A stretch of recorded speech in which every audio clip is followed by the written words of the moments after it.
महाराष्ट्र के मसले पर लगातार बयानबाजी हो रही है। मेरे साथ एआईएमआईएम के सांसद इम्तियाज जलील है। जलील साहब, जिस तरीके से डिफेंड किया है पवार साहब ने आज अपने मंत्री को, क्या लगता है आपको जस्टिफाइड है?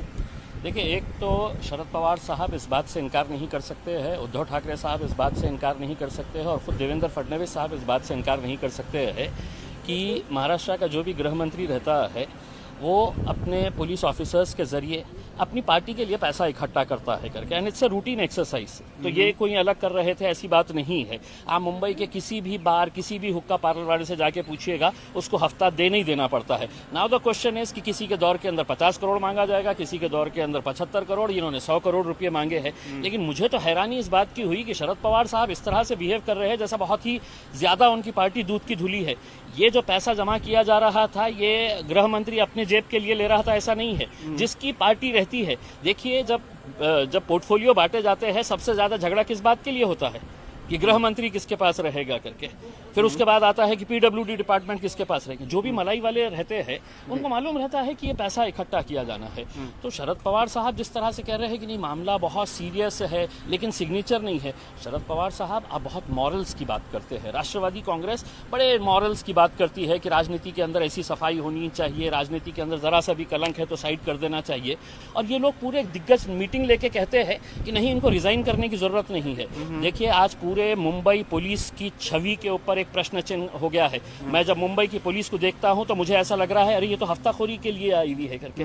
इनकी भी छवि साफ करना है, और अगर राजनीति के अंदर अगर ये धंधे चल रहे हैं तो उनके ऊपर भी कुछ ना कुछ कार्रवाई होनी चाहिए। अब कैसी इंक्वायरी होंगी अगर जिस एक सर्विंग, मतलब मुझे तो हैरानी ये हुई कि अभी शिवसेना के एक खासदार संसद साहब ने कहा कि कौन वो कमिश्नर कौन था, ये परमवीर सिंह करके, कौन था? अजी साहब, मुंबई नहीं, पूरे महाराष्ट्र का मोस्ट पावरफुल पोस्ट है वो, जिसके ऊपर वो बैठा। बाहर निकल गया तो अब आप पूछ रहे कौन है करके ये उसमें। तो आपका भी दामन इतना साफ नहीं है अगर शिवसेना इस तरह की अगर ये कर रही है कि कौन है वो करके। दोनों को हटाइएगा, इंक्वायरी कराइएगा, इम्पार्शियल इंक्वायरी करवाइएगा, दूध का दूध पानी का पानी होगा। तो आपको लग रहा है कि एमवीए सरकार बता कम छुपा ज्यादा रही है? 200%। देखिए साहब, मतलब कोई भी एक सर्विंग ऑफिसर अगर इस तरह का आरोप लगा रहा है तो वो बेबुनियाद नहीं हो सकता है। परमवीर सिंह साहब के ऊपर भी हम सवाल ये कर रहे हैं कि आप जब उस कुर्सी के ऊपर बैठे थे और जब आपको ये पता चला था कि आपके पुलिस ऑफिसर्स के जरिए ये सब धंधे किए जा रहे हैं, वो पैसा मांगा जा रहा है, आप उस कुर्सी के ऊपर बैठे हुए खामोश क्यों थे? हाँ, you were complicit, you were part of that.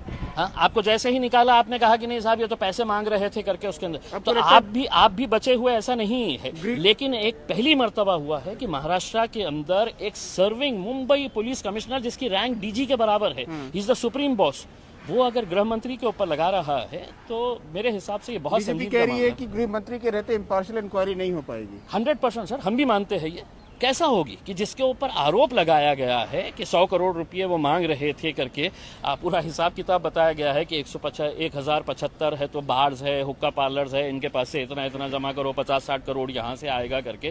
कहीं ना कहीं किसी ना किसी की अकाउंटेबिलिटी फिक्स करने की जरूरत है। अगर थोड़े समय के लिए अगर गृह मंत्री साहब आप भी हट जाइए, परमवीर सिंह साहब आप भी हट जाइए, और मेरे हिसाब से कोई पुलिस ऑफिसर इसकी इंक्वायरी नहीं करना चाहिए। अगर इंक्वायरी होना चाहिए तो या तो सुप्रीम कोर्ट के जज से होना चाहिए या सिटिंग हाई कोर्ट जज के जरिए होना चाहिए। कोर्ट मॉनिटर्ड इंक्वायरी होना चाहिए। कोर्ट मॉनिटर्ड इंक्वायरी होनी चाहिए, ये मांग की है एआईएमआईएम के सांसद इम्तियाज जलील ने। दिल्ली से आनंद पटेल, आज तक।